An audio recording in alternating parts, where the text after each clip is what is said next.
போட்டித் தேர்வு மாணவர்கள் அனைவருக்கும் வணக்கம். இந்த வீடியோவில் என்ன பார்க்க போகிறோம் அப்படின்னா, இப்போ குரூப் 2 எக்ஸாம் வந்து 2 மாதத்தில் இருக்குது. அந்த 2 மாதத்தில் எந்த மாதிரியான ஸ்டெப்பை நம்ம கையில் எடுத்தால் நம்ம பாஸ் ஆகலாம் அப்படிங்கிறது தான்.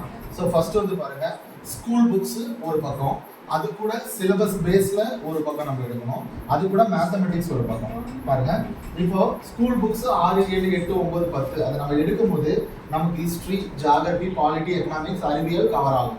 அது கூட நம்ம குரூப் 2ல ஃபோக்கஸ் பண்ண வேண்டிய சப்ஜெக்ட்ஸ் எதுனா இந்திய அரசியலமைப்பு, பொருளாதாரம், தமிழ் மற்றும் தமிழ்நாடு.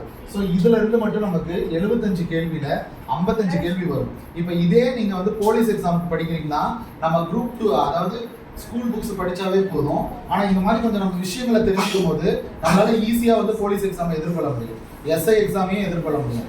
ஏன் அப்படின்னு சொன்னா, போட்டியாளர்கள் யாரெல்லாம் வருவாங்கன்னா டிஎன்பிஎஸ்சியில் படிக்கிறவங்க தான் நமக்கு போட்டியாளர்களா வருவாங்க.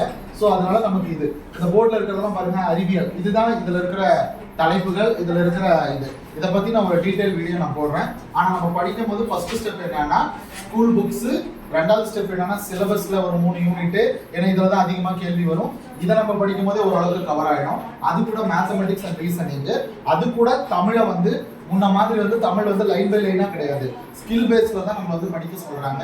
ஸோ அந்த மாதிரி தான் நம்ம படிக்கணும். ஓகேங்களா? ரைட். ஸோ இதுதான் வந்து நம்மளுடைய ப்ரோட்டோகால். ஓகேயா? தேங்க்யூ.